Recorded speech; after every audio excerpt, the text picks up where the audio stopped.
ವಿದ್ಯಾರ್ಥಿಗಳ 8ನೇ ತರಗತಿ ಗಣಿತ, ಅದರಲ್ಲಿ ನಾವು ಅಧ್ಯಾಯ 3ರ ದತ್ತಾಂಶಗಳ ನಿರ್ವಹಣೆ ಅನ್ನೋ ಪಾಠದ ಅಭ್ಯಾಸ 3.2ರ ಲೆಕ್ಕಗಳನ್ನು ಈ ವಿಡಿಯೋದಲ್ಲಿ ಬಿಡಿಸೋಣ. ಮೊದಲನೇ ಲೆಕ್ಕ, ಒಂದು ಗುಂಪಿನ ಯುವ ಜನರಿಗೆ ಯಾವ ರೀತಿಯ ಸಂಗೀತ ಇಷ್ಟ ಎಂಬುದರ ಬಗ್ಗೆ ಒಂದು ಸಮೀಕ್ಷೆ ಮಾಡಲಾಯಿತು. ಪಕ್ಕದ ಪೈ ಚಾರ್ಟ್ ಈ ಸಮೀಕ್ಷೆಯ ಫಲಿತಾಂಶವನ್ನು ತೋರಿಸುತ್ತದೆ. ಈ ಪೈ ಚಾರ್ಟ್ನ ಆಧಾರದ ಮೇಲೆ ಕೆಳಗಿನ ಪ್ರಶ್ನೆಗಳಿಗೆ ಉತ್ತರಿಸಿ ಅಂತ ಕೊಟ್ಟಿದ್ದಾರೆ. ಇಲ್ಲಿ ಪೈ ಚಾರ್ಟ್ ಕೊಟ್ಟಿದ್ದಾರೆ ನೋಡಿ. ಇಲ್ಲಿ ಜನಪದ ಸಂಗೀತ 30%, ಸುಗಮ ಸಂಗೀತ 40%, ಅರೆ ಸಂಗೀತ 20%, ಶಾಸ್ತ್ರೀಯ ಸಂಗೀತ 10% ಇದೆ. ಇಲ್ಲಿ ಏನು ಕೇಳಿದ್ದಾರೆ, ಒಂದನೇ ಪ್ರಶ್ನೆ, 20 ಜನರು ಶಾಸ್ತ್ರೀಯ ಸಂಗೀತವನ್ನು ಇಷ್ಟಪಟ್ಟರೆ ಒಟ್ಟು ಎಷ್ಟು ಜನರನ್ನು ಸಮೀಕ್ಷೆ ಮಾಡಲಾಯಿತು ಅಂತ ಕೇಳಿದ್ದಾರೆ. ಅಂದರೆ 20 ಜನರನ್ನು 20 ಜನಕ್ಕೆ ಶಾಸ್ತ್ರೀಯ ಸಂಗೀತ ಇಷ್ಟ ಅಂತೆ. ಅಂದರೆ 20 ಜನ ಅಂದರೆ ಎಷ್ಟು ಪರ್ಸೆಂಟ್ ಅಂತೆ? 10% ಅಂತೆ. ಹಾಗಾದರೆ ಟೋಟಲ್ ಎಷ್ಟು ಜನರನ್ನು ಸಮೀಕ್ಷೆ ಮಾಡಲಾಯಿತು ಅಂತ ಇದನ್ನು ನಾವು ಹೇಗೆ ಮಾಡ್ಬೋದು ಅಂತಂದರೆ, ಈಗ 10% ಅಂತಂದರೆ ನೋಡಿ, 10% ಜನ ಅಂತಂದರೆ 10% ಜನ ಅಂತಂದರೆ 20 10% ಜನ ಅಂದರೆ 20 ಜನ.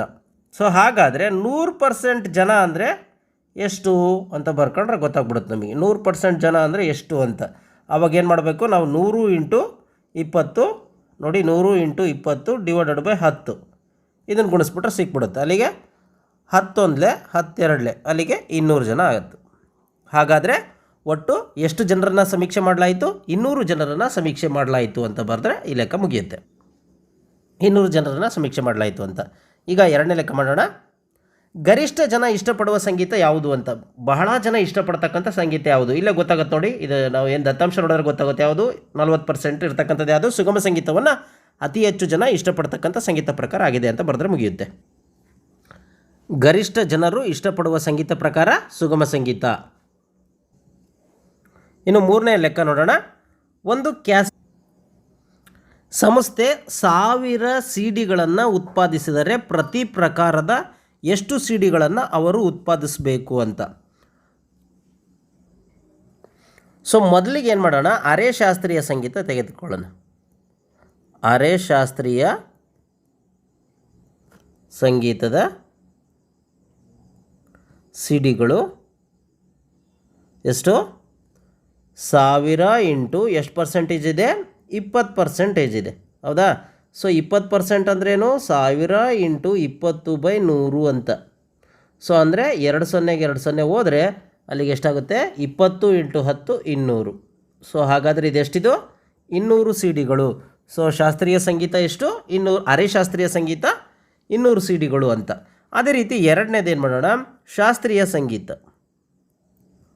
ಶಾಸ್ತ್ರೀಯ ಸಂಗೀತದ ಸಿಡಿಗಳು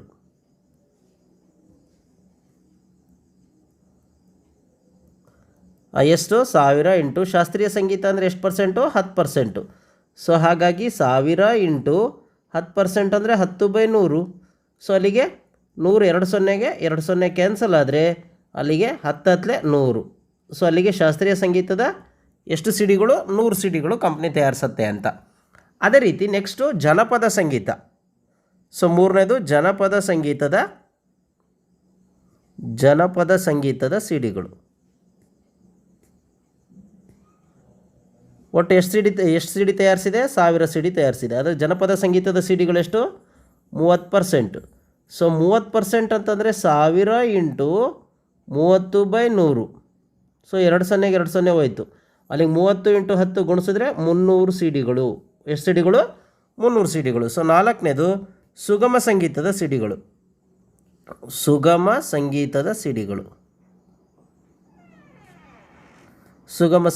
ಸಿಡಿಗಳು ಒಟ್ಟು ಎಷ್ಟು ಸಿಡಿ ತಯಾರಿಸಿದೆ? 1000 ಸಿಡಿ ತಯಾರಿಸಿದೆ. ಅದರಲ್ಲಿ ಸುಗಮ ಸಂಗೀತದ ಎಷ್ಟು? 40%.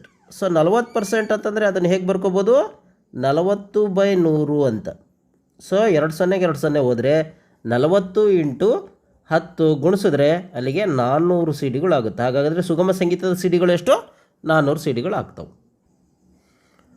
ಎರಡನೇ ಪ್ರಶ್ನೆ, 360 ಜನರ ಒಂದು ಗುಂಪಿಗೆ ಮಳೆಗಾಲ, ಚಳಿಗಾಲ, ಬೇಸಿಗೆಗಾಲ ಈ ಮೂರರಲ್ಲಿ ಅವರ ಇಷ್ಟದ ಋತುವಿನ ಬಗ್ಗೆ ಕೇಳಲಾಯಿತು. ನೋಡಿ ಚಾರ್ಟ್ ಕೊಟ್ಟಿದ್ದಾರೆ. ಋತು ಬೇಸಿಗೆ ಅದನ್ನು ಎಷ್ಟು ಜನಕ್ಕೆ ಇಷ್ಟ ಅಂತೆ? 90 ಜನಕ್ಕೆ ಇಷ್ಟ ಅಂತೆ. ಮಳೆಗಾಲ 120 ಜನಕ್ಕೆ ಇಷ್ಟ ಅಂತೆ. ಚಳಿಗಾಲ 150 ಜನಕ್ಕೆ ಇಷ್ಟ ಅಂತೆ. ಈ ಚಾರ್ಟನ್ನು ಯೂಸ್ ಮಾಡಿಬಿಟ್ಟು ಈ ಕೆಳಗಿನ ಪ್ರಶ್ನೆಗೆ ಉತ್ತರಿಸಬೇಕಾಗಿದೆ. ನಾವು ಯಾವ ಋತುವಿಗೆ ಅತ್ಯಂತ ಹೆಚ್ಚು ಮತ ಲಭಿಸ್ತು ಅಂತ. ಯಾವುದಕ್ಕೆ ಹೆಚ್ಚಿದೆ ಹೇಳ್ರಿ? ಚಳಿಗಾಲ ಅಲ್ವಾ? ನೋಡಿದ ತಕ್ಷಣ ಹೇಳ್ಬೋದು. ಹಾಗಾಗಿ ಅತ್ಯಂತ ಹೆಚ್ಚು ಮತ ಲಭಿಸಿದಂಥ ಋತು ಯಾವುದು? ಚಳಿಗಾಲ. ಎರಡನೇ ಪ್ರಶ್ನೆ ಪೈ ಚಾರ್ಟ್ನ ಪ್ರತಿ ಖಂಡದ ಕೋನವನ್ನು ಕಂಡುಹಿಡಿಯಿರಿ ಅಂತ. ಪೈ ಚಾರ್ಟ್ನ ಪ್ರತಿ ಖಂಡದ ಕೋನವನ್ನು ಕಂಡುಹಿಡಿಯಿರಿ ಅಂತ ಕೊಟ್ಟಿದ್ದಾರೆ. ಈಗ ಫಸ್ಟ್ ಬೇಸಿಗೆಗಾಲದ ಕಂಡುಹಿಡಿಯೋಣ. ಎರಡನೇ ಪ್ರಶ್ನೆ ಬೇಸಿಗೆಗಾಲದ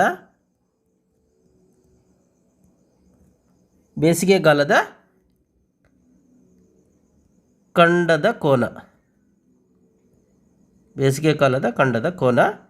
ಸೊ ಹೇಗೆ ಮಾಡೋದು ಇದು ಅಂತಂದರೆ ಟೋಟಲ್ ಎಷ್ಟು ಜನ 360 ಜನನ ಸಮೀಕ್ಷೆ ಮಾಡಲಾಯಿತು, ಹೌದಾ? ಅದರಲ್ಲಿ ಎಷ್ಟು ಜನಕ್ಕೆ ಬೇಸಿಗೆಗಾಲ ಇಷ್ಟ ಅಂತೆ? 90 ಜನಕ್ಕೆ ಇಷ್ಟ ಅಂತೆ. ಸೊ ಇದನ್ನು ಯಾವುದಕ್ಕೆ ಗುಣಿಸ್ಬೇಕು ಅಂತಂದರೆ ಒಂದು ವೃತ್ತದ ಪೂರ್ಣ ಕೋನ ಏನಿದೆ ಕಂಪ್ಲೀಟ್ ನೋಡಿ, ಇದು 180 ಇರುತ್ತೆ, ಇದು 180 ಇರುತ್ತೆ, ಅಂದರೆ 360 ಇರುತ್ತೆ, ಹೌದಾ? ಅದು ಗುಣಿಸ್ಬೇಕು. ಸೊ ಹಾಗಾಗಿ 360 ಗುಣಿಸಿದ್ರೆ ನೋಡಿ 360 ಕ್ಯಾನ್ಸಲ್ ಆಗುತ್ತೆ. ಸೊ ಅಲ್ಲಿಗೆ ಇದರ ಕೋನ ಎಷ್ಟು ಬರುತ್ತೆ? 90 ಡಿಗ್ರಿ ಬರುತ್ತೆ. ಅದೇ ರೀತಿ ಎರಡನೇದು ಯಾವುದು? ಮಳೆಗಾಲದ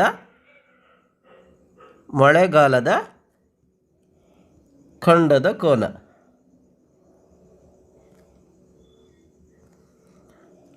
ಸೊ ಇದೆಷ್ಟು? 360 ಜನಕ್ಕೆ ಎಷ್ಟು ಜನಕ್ಕಿಷ್ಟ? 120 ಜನಕ್ಕಿಷ್ಟ. ಸೊ ವೃತ್ತದ ಪೂರ್ಣ ಕೋನ ಎಷ್ಟು? 360 ಸೊ ಡಿಗ್ರಿ. ಸೊ 360 ಕ್ಯಾನ್ಸಲ್ ಆದರೆ ಇದು 120 ಡಿಗ್ರಿನೂ ಬರುತ್ತೆ.